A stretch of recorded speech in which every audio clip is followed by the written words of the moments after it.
good to go. Push it back a little. Nice.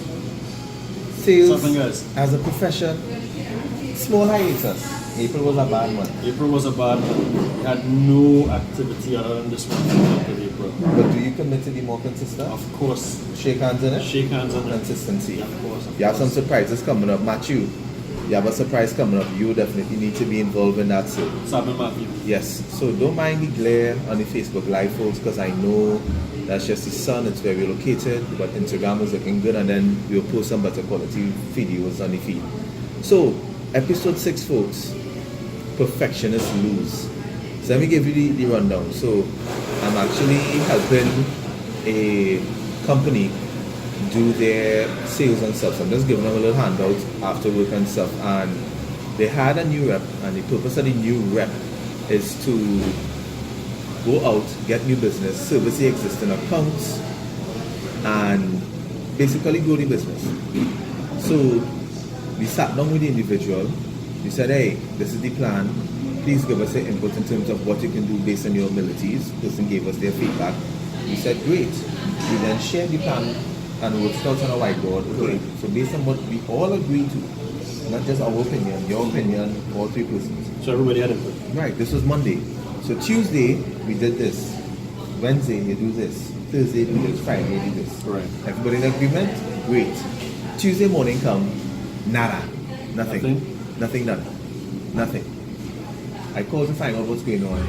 The person said, a whole different server. No, this is not what I originally agreed to, and yada yada. Yeah, The my excuses. eyes open huge. Huge. I was like, The excuses started to come in. yeah.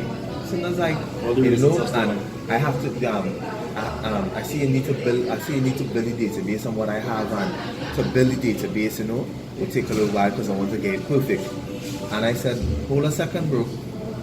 We are in an FMCG industry, fast moving consumer goods, which means that if you want to build a database before you call the customers, you're going to lose all the customers. So it makes sense building the database. That's correct. Right? I said, what you need to do is that you need to hit the ground at crawl pace, 25% knowledge. And eventually when you start building up to your 100% is when you're running, when you know everything. But the industry is so short in terms of the product knowledge that you have.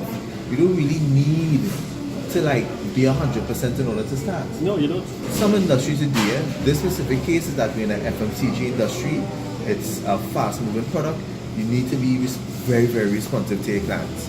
And if you're not, you lose business. Full stop, nothing else, no ifs, ands, or buts. You lose business off the bat entirely.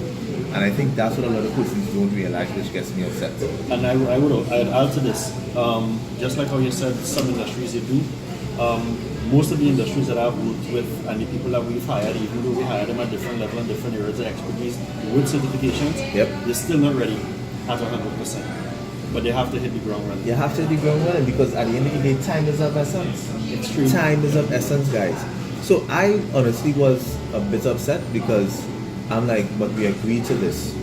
We agreed to a plan. And then, because at the end of the day, nothing happened. And what got me more upset is that when the meeting ended, the owner of the company said, if you have any problems, call me. Because he was flying out the day after. He said, Right. call me, I'm available. Like, I don't roaming costs, whatever. But just make sure call me if you have any issues. I was like, wait. He never shared what his concerns were with the owner. He didn't really give them updates. So then when the time came to actually revise everything now, and this was my issue, came and said, well, I couldn't do it without building the database, and I needed to have that perfect before I started to call out to the clients. I said, great, where's the database? Not done. So the thing that he needed to have to do the job, that the job that he couldn't do from the beginning, he still didn't do that. That's not the only thing you need to have the job. The thing that you insisted That you you need to couldn't do, start the yeah. job without. You didn't have. Yeah. Are you kidding me? No. So let me just segue a little bit from a managerial standpoint. Right. Those are indicators that you need to maybe start managing that person every single day to make sure that he's delivering. Because you don't want that to be started, especially Yeah, if but you're which saying, manager has time to manage somebody every single day? well, then you need to make a decision as to exactly what you're doing with that person. Yeah, but there's somebody who didn't know higher. But hence the reason why. Because remember, onboarding, what you want to do, JB, is that you want to be able to say, listen, man, these are your requirements. Right. You have to do this. So basically, you're setting the sales culture. What's happening in that there is the tail is wagging the dog, right? So the guy is setting the culture, and I can't do these things because this, and this. So when at the end of the month, nothing happens, then he's going to have, you know why? Because in the beginning of the month, especially with the targets that we initially set, he already established the culture of he can afford to make the excuses. Exactly. So if it is that you give 100%, yep. you said okay, give me 95%, right? He's going to say, I really can't do 95%, and I can maybe give you 75, but then he gives you less than that. Let me give you another story that relates to that. Mm-hmm. I had a guy who was working with me along the lines of sales, right? A sales rep. I was having consistent challenges with his performance, so I'm doing performance management now. I like to manage people on a month-to-month basis, even between the week, because I'm doing one-on-ones and stuff during the course, right? So I'm asking him, I'm saying, listen, this is the situation here with your numbers, right? But if I'm looking back at the activity, because we're looking at what happened, what didn't happen last month and why, and what is that we do in this particular month, the activity poor, the activity is low. You're supposed to be doing 300 to 500 calls, right, in relation to your perspective. You're doing 100. You're doing way less than that. Here's the thing, right? He brought up the excuse of can't do that many calls because there's so many other things to do during the course. He didn't understand here. Again, it's the excuses, right? So what I did, I said, okay, if I break these things down, you're supposed to be doing at least 75 calls per day at least. Right. Per week or somewhere around there. What is it that you think you can do? Right? A little bit of a Jedi mind trick. He said I can do 50. I said, you sure I can do 50? Yes, I can do 50. Yeah, so guess what? So guess what happens at the end of the week now? He didn't even do 25. You understand? No, let me say this. Was that guy still part of the team before the end of the financial year? No. I worked with him to encourage him that listen, this may not be for you because consistent excuses. You can't have that if you're growing your business. Yeah? Exactly. So not all the time you will have managers, even for me, because it took me a while. I tried to work with him. Maybe a little bit as to what your own is trying. I tried to work with him, but we have to come to a determination. Listen, this is not working. But the one thing that I learned, like if I had to say my takeaway from that experience, you have to set the example early. Correct. So here's some of the learnings I have from this whole experience, right? My thing is, and I'll read it from my point of view. If I hire you to do a job and to meet the expectations were well set, yes, because it was written down, the guy took a picture and all that. So I think this is the only thing that really irked me. Like you took a picture, you have it down, full agreement, no issues. Right. Then when we come on the end of the week, there is an issue. Yeah. Right? So you go a full week, nobody brought up anything. And then, exactly. So then let's look at it from his point of view. I want to understand your point of view. You don't agree with the methods in this way to do a job. Great. You then say, this is how I want to do the job, and then you still don't do it.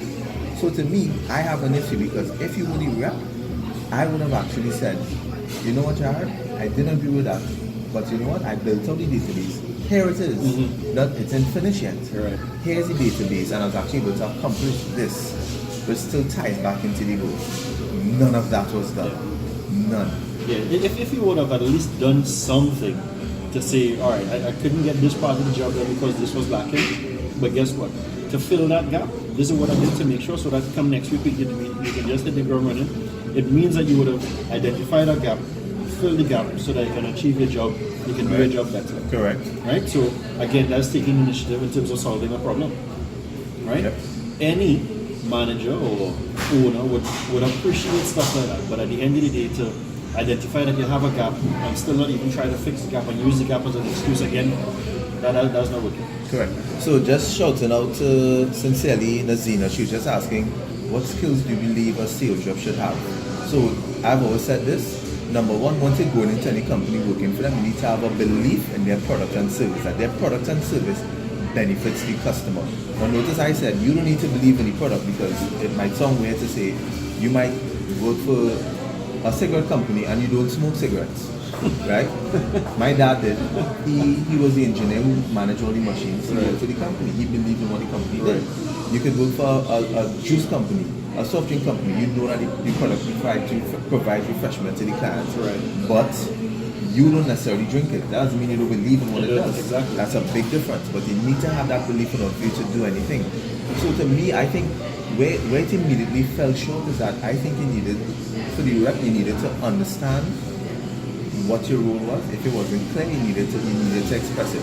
I have zero shame in the past in starting companies by literally asking the same question 10 times. Yeah. Zero shame. I would literally ask it over and over because I don't have a fear of somebody saying you're shipping out. No, I don't understand. And I'm hoping asking you 10 times means that you'd explain it once that's different from the other 9. And that's going to help me understand. So for me as a rep, I think it was bad on his end because one, you didn't do the goal set out. You created our own goal for yourself that you didn't do. That's correct. Which is worse, right? On top of that, you were given an open line of communication to the owner. You still didn't communicate with the owner. Now, if I could just add to what your colleague asked there. Right. Accountability. Now, these things are characteristics, right? Yeah. And there's a list of characteristics a salesperson should have, but they should really be accountable.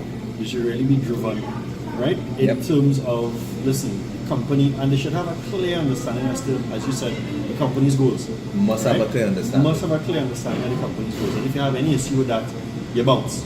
But all that was said before. So Yeah, you bounce. what actually happened now is that we basically gave the rep a 2-day trial, which is today and tomorrow, to achieve certain targets. It's a do or die. Like if you don't do these, That's it, yo. I'm not gonna try. Like I'm not even thinking me. I'm thinking Thursday and Friday. Let's see how good you can do these tasks before I even think you could do something for 30 days in a month. Correct. Right? And if you can't, I just think it's time to move on. And that's fair because again, there would be a shortcoming in relation as to the company's goals and objectives. Because I'm most certain at the end of April, you guys would have had a particular goal to achieve. Yeah. And things fell short. You need to Look at it like this, right? As you know, I would have started my own venture starting on the 1st of March. You still kept that a secret. Oh yeah, still kept it a secret, so I'm leaking it a little bit. No, so we'll say that after. You'll say that the after, end, right? So here's the thing. If I were to sit home and wait to have everything in order, I would have not met the customers that I would have been able to meet thus far. Correct. I would have, even though I don't have everything else in place, you're still putting yourself out there to do certain things, raise awareness. And the awareness is not one directional. The awareness is really for me to let the customers know exactly as to what I'm doing, but to also understand as to whether or not customers have a need for what I am doing. Correct. And I could tweak accordingly. And that's what I've been able to do. Correct. So Gain the interest, generate the desire. And But just if find you're out not more. doing that, and find out more. But if you're not doing that, if there's no you're going to activity, fail. you're gonna fail. So let me just give you a couple more things that happened. So when I spoke to the guy, we had a huge back and forth talking about it because he was saying he had to get everything ready and perfect, which is the topic that we're talking about. And he said, because I'm a perfectionist. And I said, perfectionists lose. I was like, because you can't expect to build a database and make it perfect, and then you want to go out in the field and crawl at 25%. I said, you better be running at Usain Bolt for a marathon length. Like, that's what I need you to do. Like, you cannot expect to be perfect. It is absolutely insane. Let me just read this quick. Is the timeline in regard to the given task and the expected outcomes realistic? Because timelines are always an issue. Shadrach, the timeline, alright, I'll put it this way. What's up, Shadrach? There were 4 things to learn. 4 products. That's it. You probably have like 10 flavors, but it's 4 products to learn. You know what I actually told the guy when he said he didn't know the product? I said, cool. What you need to do is pull the sales order, look at the customer name, look at the product. You have 2 people in office to help you, the receptionist and one of the main other sales reps.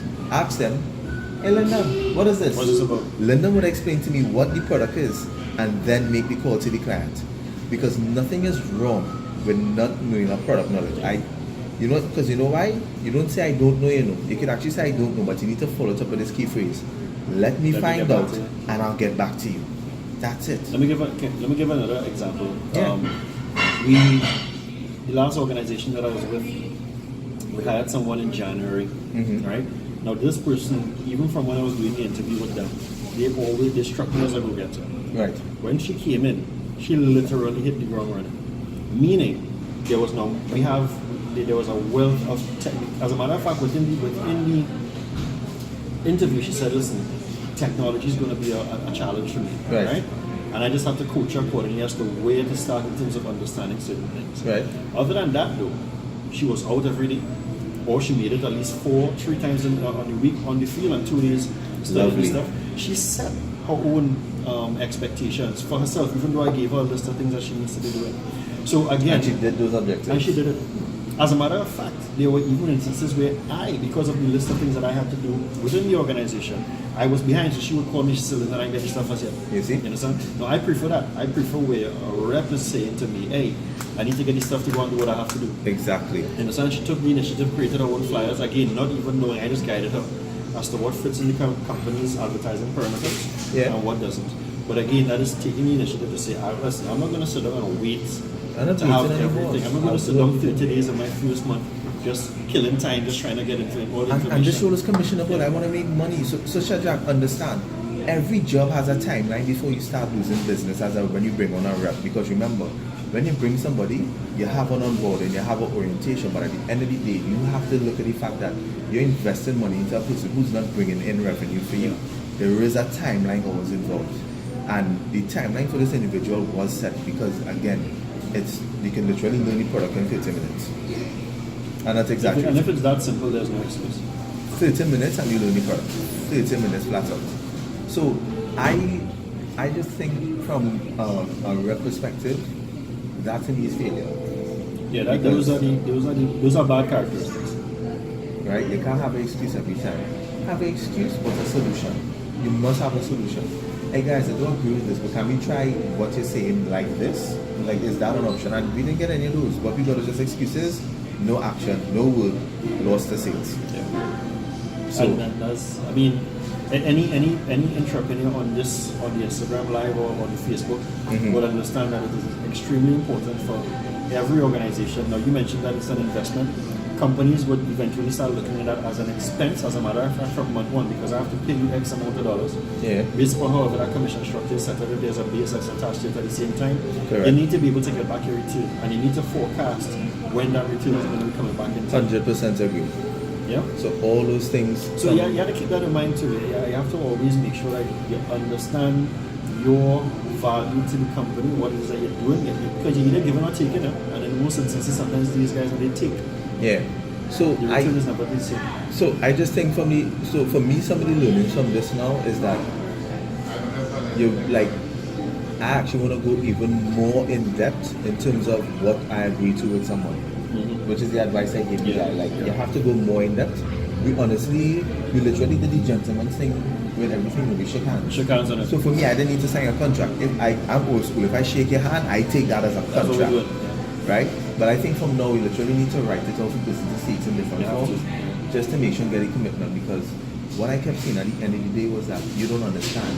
The fact that you didn't do what we agreed to in this particular industry is none of these clients is going to call and say where the product is, no, the client is going to call the competitor.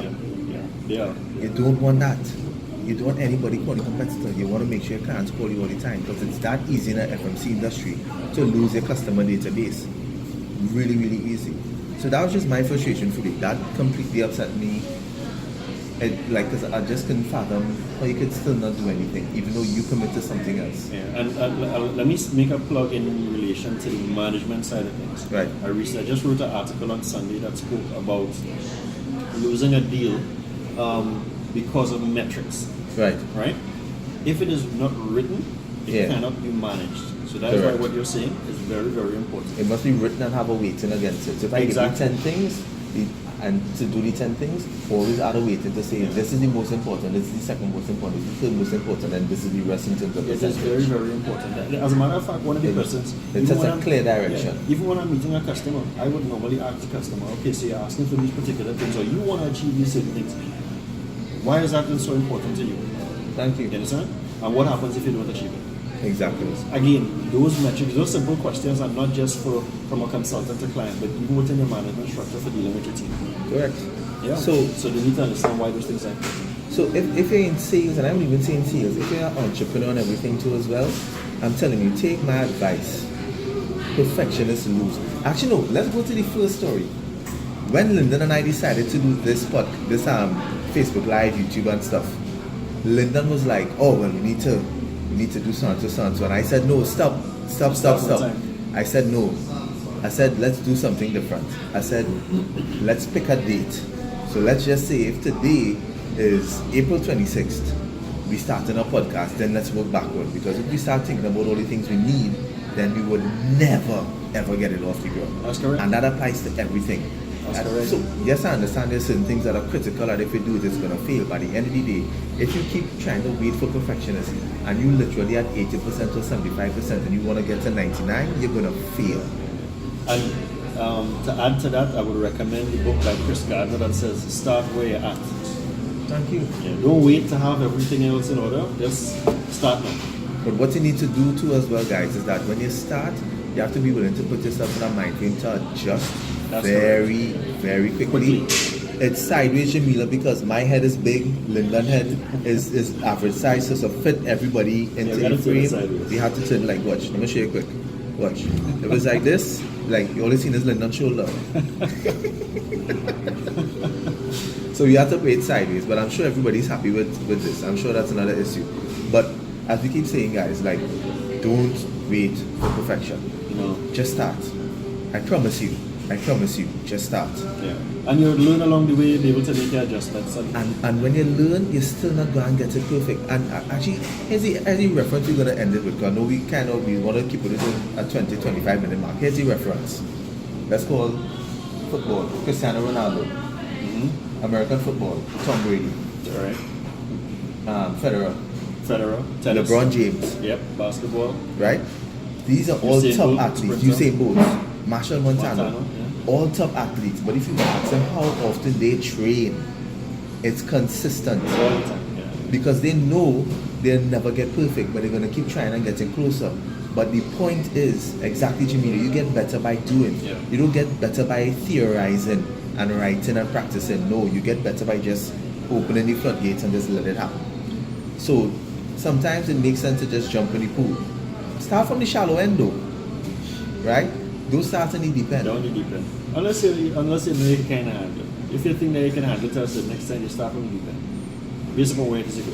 Still, they can't be wanting to swim like But no, if you're not a beginner. like Phelps. They can't be swimming like Michael Phelps. Like if you're a beginner, start in the 3 foot. Okay, so if you're not Put a the little beginner, arm vest on to keep yourself afloat and and you go, everything. I agree And with you that. go. If I'm not a beginner, but it's a totally different area, I'll try to make the attempt to go not into the beginners and I'll jump into the deep end. But at the end of the day, you gotta make a jump. That's correct, Shadrach. Growing as you go. I love that. Yep. Growing as you grow. You don't grow staying still. That's good. So, yes, we have to do a webinar together. So, folks, that's just our advice. We just want to let you all know, as our Lyndon and I commitment, that every Thursday at 4 p.m. we'll be doing this Instagram live, talking about different sales topics, just different topics in general. And we are going to do a little sales get together very soon. May 10th is actually the day that we're looking at. We'll give you some more insight as time goes along. But look out for it. We always love your support. We always love your feedback. See you guys later. Peace. Sales as a profession. Right. And live. Where's my option to save it? Is it supposed to give you the option on top to You save? see, and that's what's beginning.